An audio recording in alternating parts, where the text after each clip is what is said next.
And welcome once again to Velvet Owl Watches Movies So You Don't Have To, where I review movies, really more recap movies, so you don't have to watch them yourself, yet it almost takes as much time to listen to this podcast as it does to watch the movie.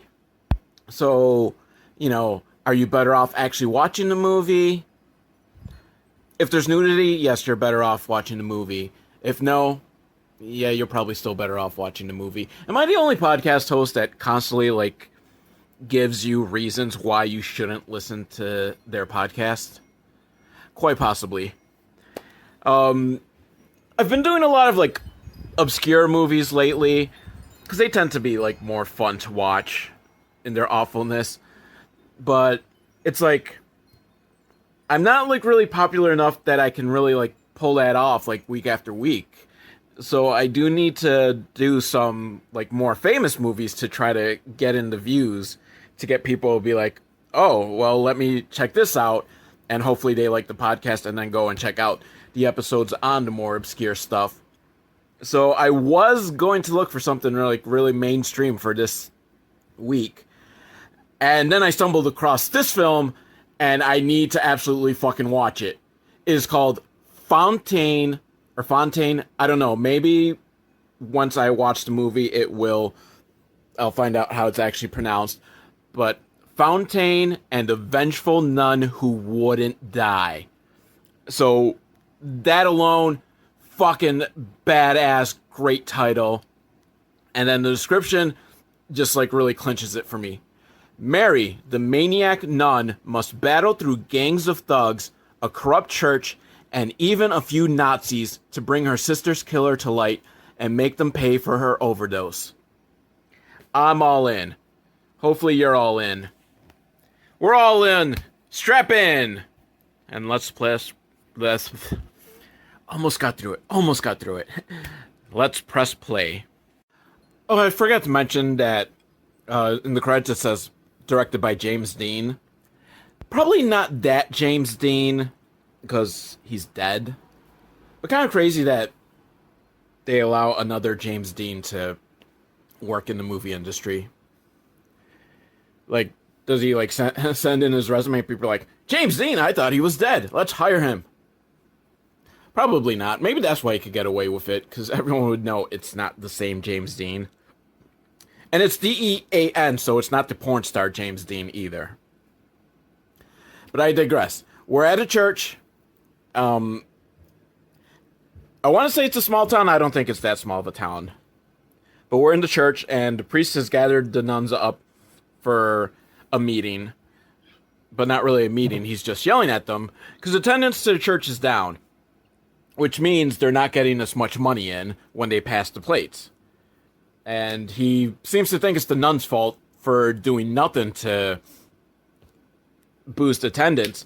Which, personally, priest, I think it's partially your fault. Because if you didn't touch little boys, maybe more little boys would be willing to come to the church. Just saying. I don't know that this priest actually touches little boys, but he wears a cowboy hat inside of the church, so I don't think he's 100% the best priest around. Although that should be the gimmick, shouldn't it? I'm the cowboy priest! Yeehaw! No one has a southern accent, so it's not even this is in Texas, which would probably make sense, a priest in Texas wearing a cowboy hat. But he dismisses the nuns, except for Sister Alice. She has to stay behind. And ominous music plays. Something bad's gonna happen to Sister Alice. The other nuns leave, and Cowboy Priest talks to Sister Alice, who apparently has sinned for, quote-unquote, talking inappropriately with the delivery boy. Who knows what that might mean. She claims it was all innocent, but, he says that she's gonna burn in hell, but he's gonna absolve her of her sins. But she needs to pay her penance. And no points if you guessed that Cowboy Priest rapes Sister Alice. It was kind of just obviously leading up to that. Because, it's one of those movies. And then we get the overused grindhouse flicker into the title screen. Which, I'm kind of just over it. You know, ever since like Robert Rodriguez and Quentin Tarantino made that Grindhouse film, it seems like constantly like these filmmakers want to give it like the sense of a grindhouse, and they give like that little flicker, you know what I mean? And dude, you're not a grindhouse film.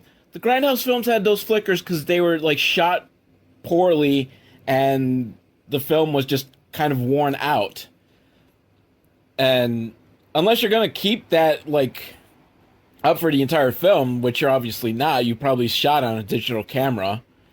It's just kind of an annoyance. Just make the fucking film. Don't give like the don't attempt this like grindhouse effect that you're just not. Now we're in a dojo where a sparring session is going on, and the on-screen credit says that the girl is a maniac nun. It says Mary, maniac nun, which I guess she hasn't become a vengeful nun yet. And I'm glad it tells us that she's a nun, because she's not dressed like a nun. She's just kind of like in like a kimono. But she does have an eye patch. So she's a badass nun. And so she does her sparring session and beats the other guy, and the sensei says that she has to finish it, but he does. Man, I am just slurring all around. Let me try this again. Sensei tells Maniac Nun that she needs to finish him being the other sparring partner, but she doesn't want to kill him being the sparring partner. So the sensei attacks her, and then she wakes up, because I guess it's all in her head, because she's in an insane asylum right now. Still has this eye patch, though, so she's still badass. And the doctor's trying to talk to her. Apparently, she poked her own eye out after her sister overdosed, and now she won't speak to anyone. And while the doctor's trying to talk to her, there's another girl in the room who's playing chess against, like, an imaginary friend or something, and she gets mad because the imaginary friend cheated. So the crazy girl throws the chessboard out and starts yelling, which causes the doctor to yell at her. She's highly unprofessional. She's all like, I can't get any work done with you, bitch. Yeah, like he did call her a bitch, which I would think is kind of like against the handbook for psychiatry or psychology, whatever position he's in. Maybe he's not even a doctor. Maybe he's just an orderly who's stopped by and is kind of trying to get with the maniac nun, because he does kind of like rub his hand up against her arm. Man, I am like, sorry. So he's like rubbing her arm. So kind of like, I think he's trying to get some from the comatose maniac nun with an eye patch, which I can't say I completely blame him. Crazy girl peeks out the door, and apparently Doc is arranging some sort of arrangement. Did I just say arranging some sort of arrangement? Yes, that's exactly what he's doing. Monetary arrangement with some unseen guy for the guy to fuck the maniac nun. Because maniac nun is pretty much catatonic right now, so it's almost like she's comatose, and this guy just wants to fuck the comatose. So, but it's gonna be like twice the normal rate of, I guess, fucking the comatose girls. Which I don't know why. Like, wouldn't the comatose girls go for a higher rate? Because there's less chance of them, you know, like, fighting back or yelling or anything. You're really taking a risk with the catatonic girl. I swear I have not given any thought to this whatsoever. I just thought of this right now. I have not given thought to whether it's better to rape a catatonic girl or a comatose girl.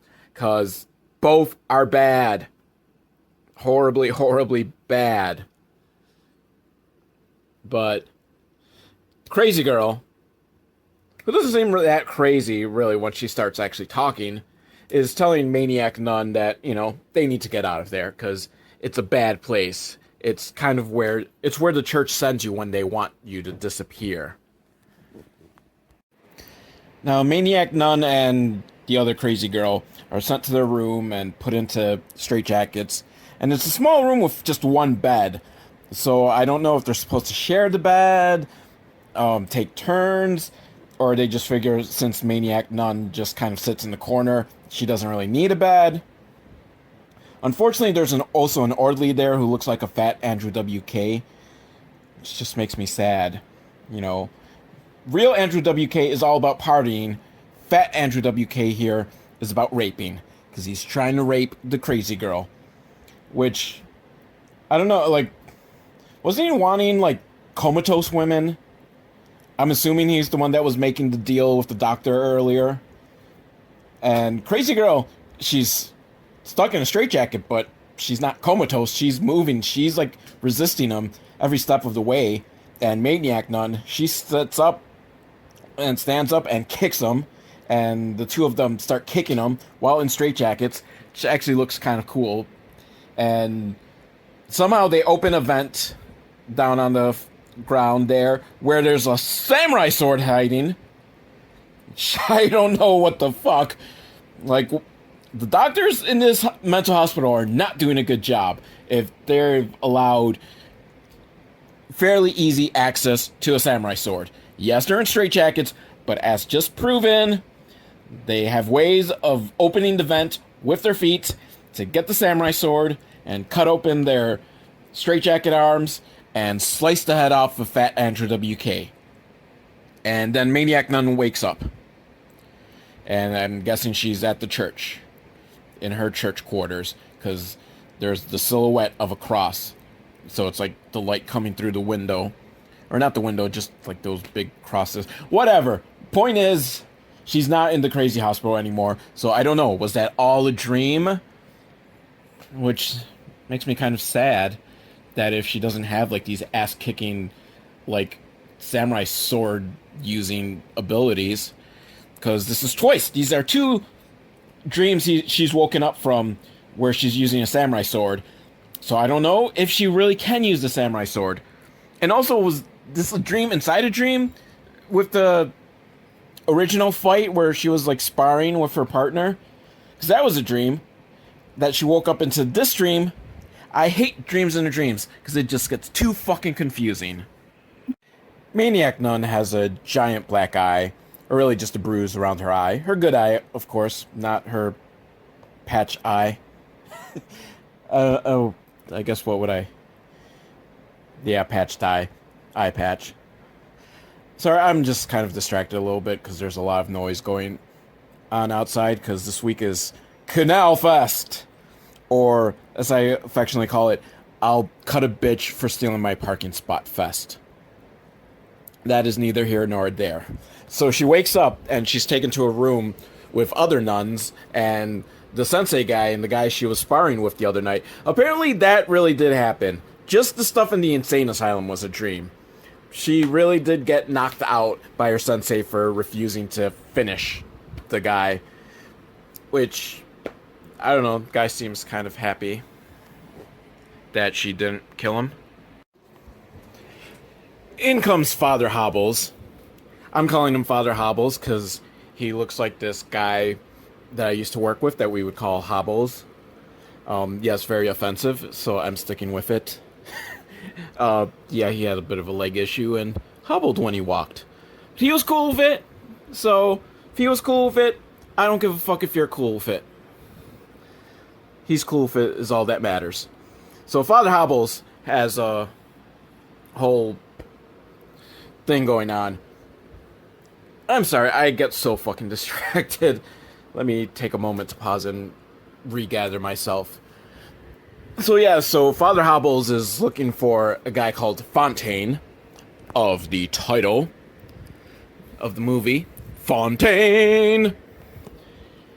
But they don't really know where to find him. And Maniac Nun, I don't know what Fontaine's done, but Maniac Nun wants to just take him out and kill him. Maybe he's the reason her sister overdosed. Probably. She's a vengeful nun. She's a maniac nun. She's a vengeful nun. I don't know. I don't know what to go with. I'm just gonna go with Eye Patch Nun. because they told us she was a maniac nun, but the title is Vengeful Nun, so she's kind of both, maybe? Or maybe Vengeful Nun is one of the other nuns. Anyhow, the only lead that Hobbles has is Sister Alice from the beginning of the film that got, ass raped by the priest, whose name I already forgot if I ever knew. And all they know is that she left the church 5 years ago and hasn't been heard from since, but she may have been the last person to see Fountaine. Yeah, I don't know what sort of basis he has for making that claim that she saw Fountaine alive, or even knowing if she still is alive, but Maniac, Vengeful, Eye Patch Nun is on the case. Now, the sensei, who's black, and I only bring that up because every time I say sensei, you're probably picturing in your head that it's like an old Asian guy, and that's fucking racist of you. But he's black. That's really the only reason I bring it up. It has no further bearing. The sensei wants Eye Patch Nun to do some more training today, but, it's the Lord's Day, and she's mad, she doesn't want to do it, and she lets out a lot of fucks. She says fuck a lot for being a nun. But she is a vengeful nun, so maybe it's okay. I think as long as she doesn't say God damn it, because that would be taking the Lord's name in vain. Dropping some F-bombs is okay. And her sparring partner tries to, talk some sense into her that she's got to stop being all about vengeance and trying to go after her sister or find her sister. That I'm assuming was the nun that got raped at the beginning of the movie. So, sister. Motoran, what's your rival life? I don't know what the lyrics to Sister Christian. I assume they are fucking horrible. And then the older nun, the one that doesn't have an eye patch, she talks to the sparring partner because she doesn't think it's a good idea to send Eye Patch Nun on this mission. But the sparring partner's like, she's the only one that can do it. Because, she's the only one that has enough vengefulness in her. That's my belief. The sparring partner doesn't come out and say that. So Eye Patch Nun is now in the church, sitting in a pew praying while she's having visions of slicing people's heads off. I don't know if she's already sliced people's heads off and she's remembering it, or she's just fantasizing about it. I hope she has, and I hope she slices some more heads off later in this film. And a little girl and her mom come in, and the mom goes off to confession, and the little girl has a conversation with Eye Patch Nun, which honestly just feels like they were trying to pad the runtime. Nothing really important was said. At least I don't think so. So, yeah, but who knows? Maybe the little girl comes into play later in the film. Now, Eye Patch Nun goes to a bar, which sounds the setup for a terrible joke, doesn't it? And, I guess that's what this film is, isn't it? A terrible joke. And the bartender is, completely unfazed that a nun just walks in and orders a drink. He's like, oh, whatever. And she pulls out this, giant crucifix box that is hiding, joints in it. And she takes one up and lights it up. And again, bartender is completely not fazed. So, I guess smoking marijuana in public is legal in this town.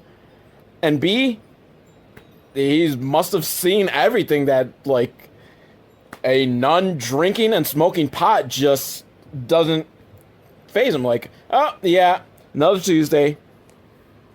And then she drops something, and she bends over to pick it up, and her habit, is that what it's called? Is the habit just the head part, or is it, the whole, gown thing? Whatever, it raises up enough, and she's wearing panties that say, Jesus is watching. And personally, I think it should say, Jesus is watching, and so are you. But, I don't know. Or, Jesus is watching you, so stop looking at it. Or, if you can read this I'm just stumbling over my jokes here. If you could read these panties, you're too close. I like that. I'm gonna sell panties that say that. If you can read this, you are too close. Or you're about to get laid. Or you're about to get smacked. I don't know. Just... I don't know, like... Are there Jesuses watching panties? There has to be. But, like, is this, like, regulation for, nuns? Because I think that would be pretty, like, awesome and hilarious if nuns had to wear Jesus's watching panties. And... so, the bartender decides to give her the drink on the house. And I don't know if it's because he liked seeing the panties, or he's now just worried he's going to go to hell. Which, if that's the case, aren't you worried that you're giving drinks to a nun? Now, some bikers come in, and they're ready to celebrate, because one of them just got acquitted, because, you know, he didn't rape the girl, he just had some fun with her. So, fucking justice system. I can tell. I mean, I know innocent until proven guilty, blah, blah, blah, but I can just sense it that this guy raped her. Because he's a little too happy. He, you know, if it truly was a false accusation, I would think, you know, he would be distraught about having to go through the whole thing and not be, like, happy and celebrating. He's celebrating because he got away with something. And then they're trying to, you know, mess with Eye Patch Nun. She's not having any of it. And she's about to kick their ass, but bartender pulls out a gun and kicks her out. And I assume he also kicks, like, the guys out, but we only see her leave. Which, come on, she was just trying to defend herself. But, I mean, I guess it's bad for business if you've got a nun just, you know, beating the shit out of some bikers. Eye Patch Nun comes home, and Sensei's there, and he's pissed off because she missed her training, so he kicks her ass and knocks her out. When she comes to, she's feeling all dejected, and, you know, the music's all somber, piano, so she's feeling sad, and she looks in the mirror and has a conversation with her sister that may or may not be dead. Because I assume she must be a ghost if she's talking to the memory of her sister. I don't know. We'll just go with it. Now, in some shady back room, there's a group of thugs and priests and nuns gathered together. And the priest, he's bald and has a mustache, so you know he's sleazy. And in addition to that being the tip-off that he's sleazy, he rips a page out of the Bible, rolls it up, and snorts some cocaine off a hooker's ass. So, I mean, the mustache definitely is the bigger indicator that he's a sleazebag, in my opinion. Sometimes snorting coke off a hooker's ass is just wholesome fun. And apparently Fountaine had called this meeting, but he's not there. And the head thug is running down that, you know, they've gotten everyone in the neighborhood hooked on their drugs called chalk. But now it's time to go to the next phase of their plan. Which he doesn't really say what the next phase is, but one of the nuns then breaks a beer bottle and slices his throat, and then pulls out a samurai sword from, you know, wherever she has a samurai sword. So I'm guessing she's undercover. It's not Eye Patch Nun, because she doesn't have an eye patch. Maybe that other crazy girl that was in the insane asylum, but that was also just kind of like a fantasy in her head, so I don't know if that girl's real. And I don't remember if this is hers, but this is just some nun that has a samurai sword and is slicing people up and pretty much kills everyone there because she is a fucking badass nun with, not a gun, that's a different movie, nude nuns with big guns. Which, while that wasn't a great movie, at least that movie, like Snakes on a Plane, was truth in advertising. So you did get nude nuns that had big guns. And big guns as in weapons, not a metaphor slang for her boobs. Though that could have also been. If I remember, that nun did have big boobs, I think so. So the title works two ways. But that's a different movie. This has a nun that fucking sliced people up with a samurai sword. So that means there's two nuns that fucking, like, will use a samurai sword and slice people up. So this is exciting. I thought just the one nun using a samurai sword. That was awesome. But now we've got 2 nuns that use samurai swords. My god, this is one of the fucking greatest movies ever. Over at the dojo, the sensei's forcing Eye Patch Nun to do more training because he thinks she's not ready. And I'm going to point out that she now has like a very cute eye patch. It's not just the regular black eye patch. It's like black and white striped with a cute little bow on it. It is the most fucking adorable eye patch I've ever seen. But she's getting mad because she thinks she's ready. And Sensei, he beats her up and laughs. So she grabs the samurai sword and chops his fingers off. And then sticks the samurai sword through his heart. Because someone had to kill him. And she thinks it's time for her to stop being a nun. Because she's not really a nun anymore. She's lost faith with the Lord. Because now she's just a killing machine. And her sparring partner is trying to tell her, like, oh no, you just kick ass for the Lord. Which then made me think of the scene in Brain Dead where the priest comes out and he starts fighting zombies and he's like, I kick ass for the Lord. But she disagrees. She doesn't kick ass. She murders. And the other nun comes out and she's like, what did you do? And Eye Patch Nun's like, he was abusive. Someone had to take him down. And she leaves and the sparring partner is like, oh no, what are we going to do? We needed her help. But the other nun's like, don't worry, we have an informant. So, I guess, no one else knew about the spy they had over in Fontaine's group. Eye Patch Nun goes to see... who did she just go see? Sorry, a little mind fart there. Yeah, I know people say brain fart. I say mind fart. So she goes to see Father Hobbles, who's completely unfazed by the fact that she's soaked in blood. And he's guessing that, well, she's killed the sensei because it was bound to happen. And he knows that she's conflicted, but tells her that, things aren't as black and white as the Bible would have you to believe. And, even though thou shalt not murder, she's on a holy quest, a holy mission. So it's okay. Which I guess is the same, logical reasoning they used behind the Crusades. Like, yeah, you're killing fuck ton of people, but you're turning them towards God, so it's okay. It's A-okay. And he lets her know that they've found Fountaine, so, pack up and get ready. She's gonna get to go after him. Now, the sparring partner has gone to where, all the shit was going down between, the spy nun and all the evil drug dealer people. And the spy nun, she's all having the same crisis of faith because, again, thou shalt not murder, but she has murdered a lot. And the sparring partner's trying to tell her, oh, it's okay, holy mission and all. But the evil nun pops up and she shoots the spy nun. But luckily, Eye Patch Nun just pops out of nowhere and uses her samurai sword to slice off evil nun's hand. And the sparring partner's trying to get the spy nun, who's now, dying, into a cab to go take her to the hospital.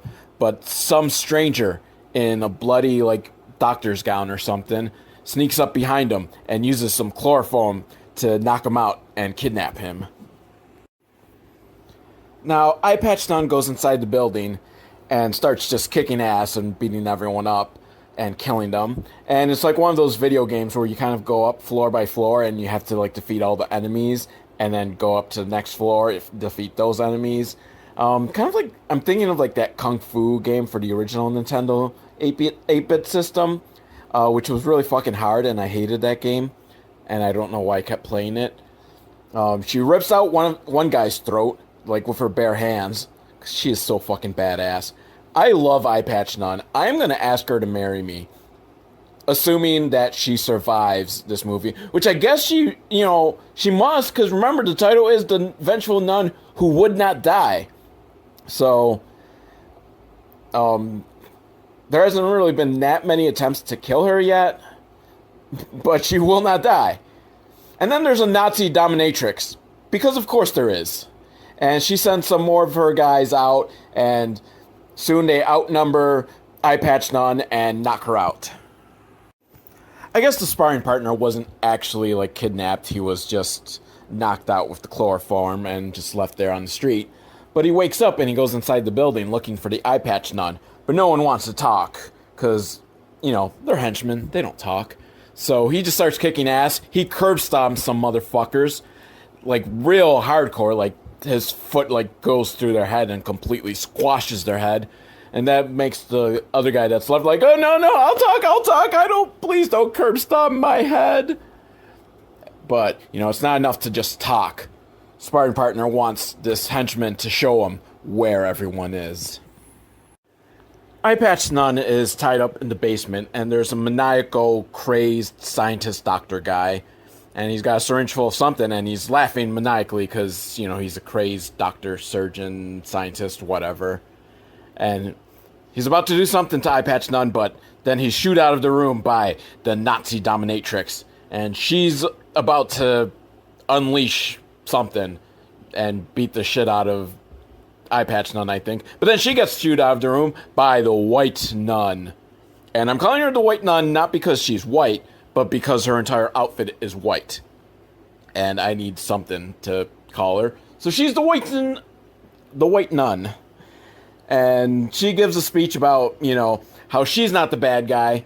The church is the true villains because they're evil and they hide up and cover up bad things. And apparently she killed Fountaine 5 years ago, and she has become the new Fountaine because Fountaine raped her. So I'm guessing this is the nun that got raped at the beginning of the film, and she's taken out her vengeance because she tried to report Fountaine and the other priest that raped her, apparently, and no one would do anything.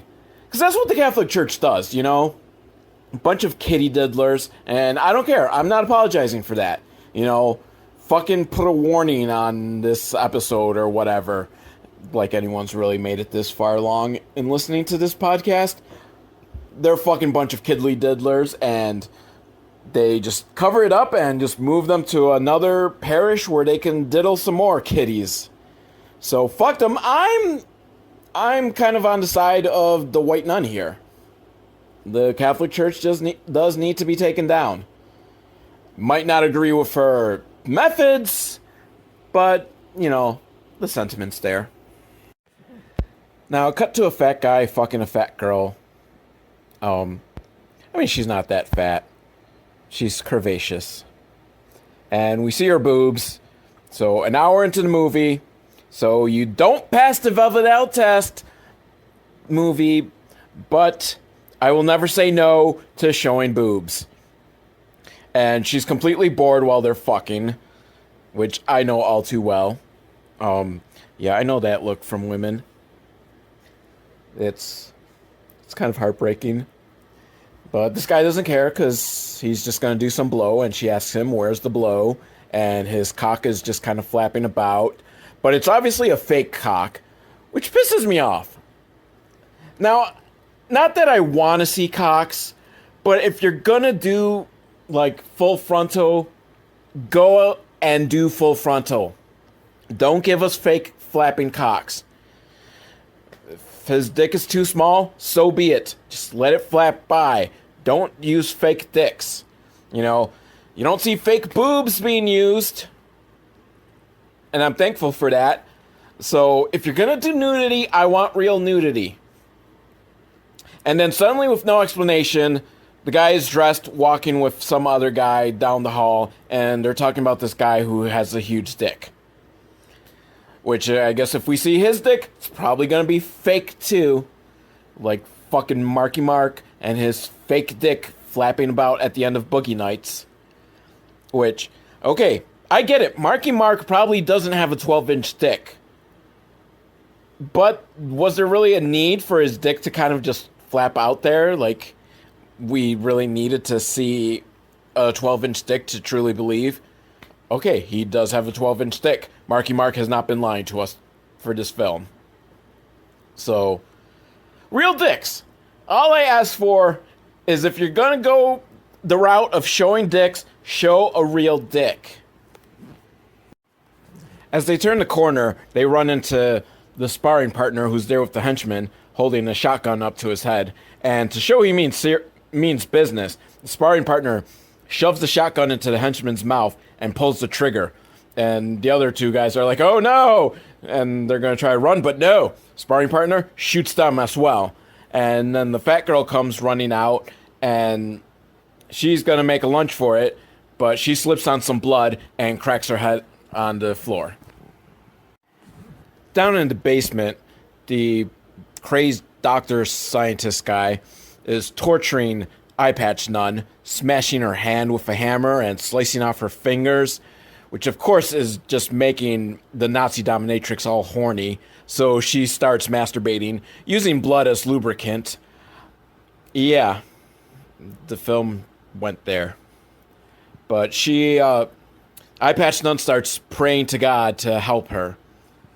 But so far, God's not answering her prayers, because the doctor's still smashing her hand. And then we see the sparring partner running towards the basement. So maybe that's him answering God's prayers. Sparring partner goes down into the basement and uses his shotgun to knock out the Nazi dominatrix.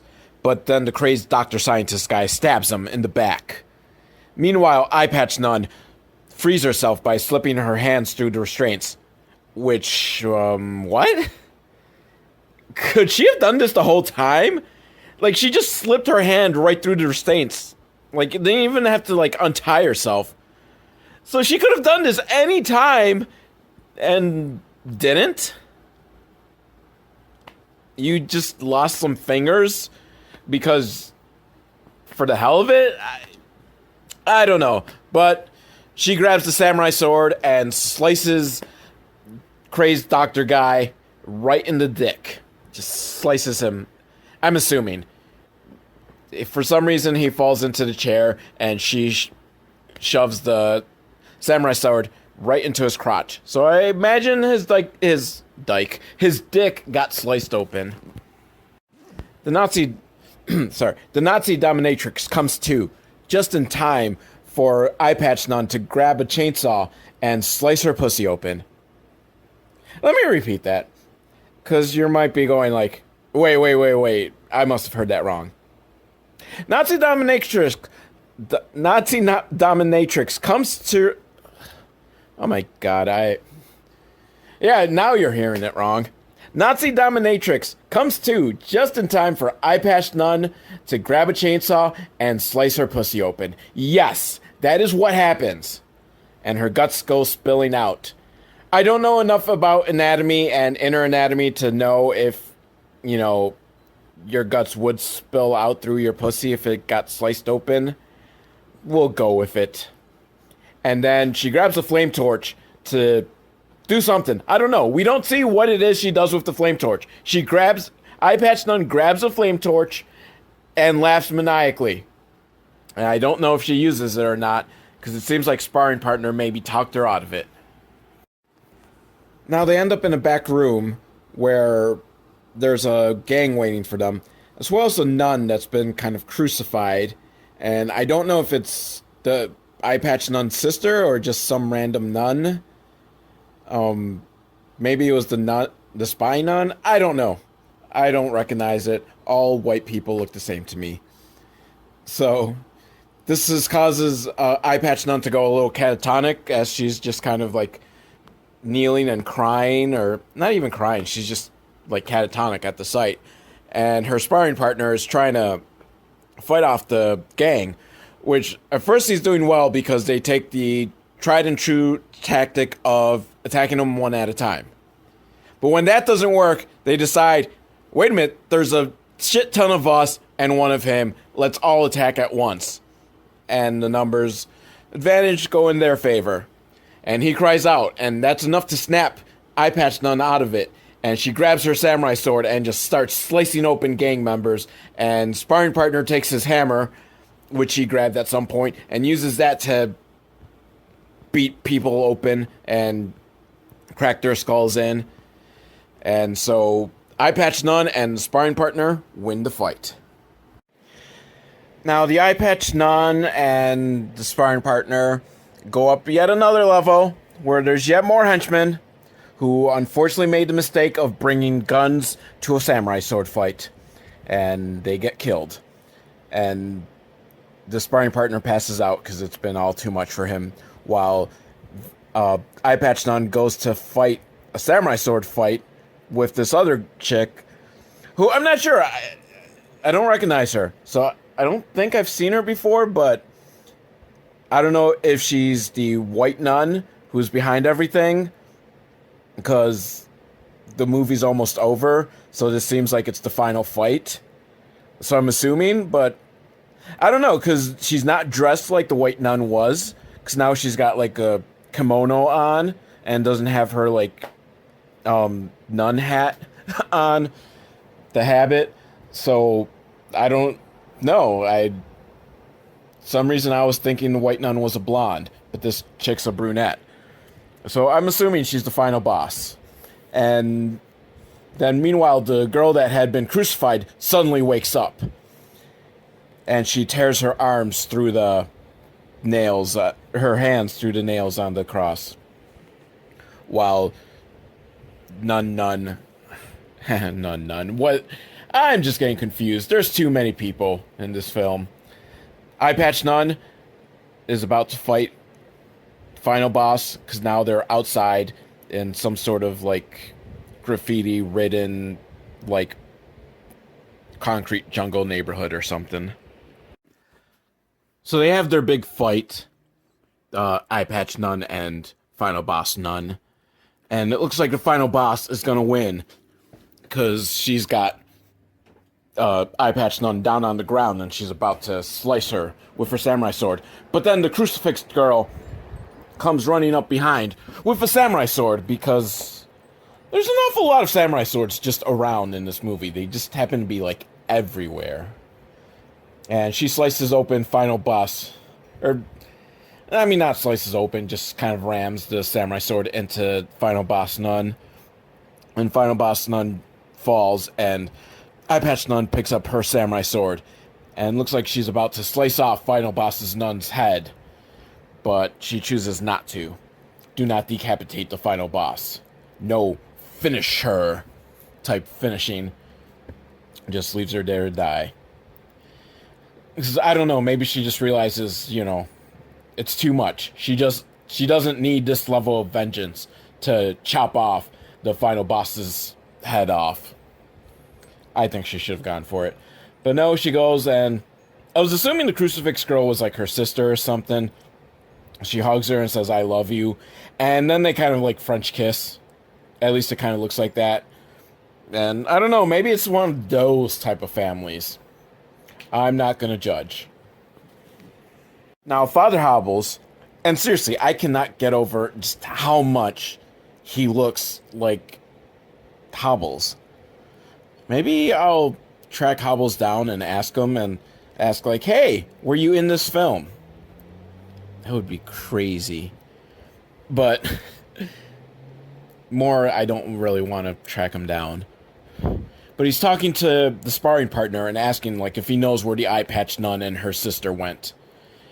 And I think he knows. I think the sparring partner knows, but he doesn't want to say, because he knows that it's going to fuck things up for them.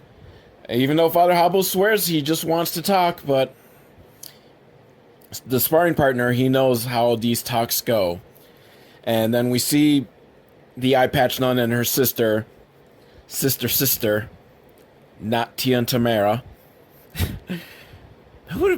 What? They should have just gone with some sort of sister joke. That would have been me. But they go to, I assume, is the mental hospital that they were at. So I guess that wasn't a dream. Maybe it was a flashback. It was something. I don't fucking know. It was, yeah, so we're just going to assume. I don't know. We don't really, see what happens. We just see them walking up to a building. Eye Patch Nun has a chainsaw, and her sister has a samurai sword. Which, I would have thought that the Eye Patch Nun would have carried the samurai sword, since she's so intimately familiar with samurai swords, but then again, we haven't seen much of the sister, so maybe she's even better at samurai swords. But I just figure it's the mental hospital because as they're walking up, you hear like over layered dialogue where they ask like where the good doctor is, and then you hear the chainsaw rev up and end film, and the credits tell us Maniac Nun will return in blah blah blah. So there may be a sequel. At least there's. So I don't know if they're actually planning a sequel or if it's just one of those like kind of joke things with films, because so many films will say blah blah will return in blah blah. But it still bugs me that, you know, she's referred to as the Maniac Nun, but the title is Vengeful Nun. Make up your fucking mind on it. And really, Eye Patch Nun is a better name than either one of those, which is why I did not go with either one of those. Eye Patch Nun. We would have gotten so many more people to watch this movie if you called it Eye Patch Nun. The Eye Patch Nun that wouldn't die. Well, fucking sign me up. I'm going to see that in the theater. And buy the DVD. And the Blu-ray. And I don't even have a Blu-ray player. But yeah, that was that movie. So I guess usual drill with the end of these podcasts. velvetowl@hotmail.com, or leave a comment in the YouTube section. If you're listening on YouTube, they have a comment section. Subscribe to this podcast if you can. Blah, blah, blah. I don't know. I don't care. You don't care, so why should I care? Or is it the other way around? Is it that people don't care because I don't care? I don't know. But I'll see you next time with another movie. Though I won't actually be seeing you. Neither one of us are going to see each other. You're going to be listening to me, and I'm just going to be listening to the dead silence. So, hey ho, Velvet Owl's got to go.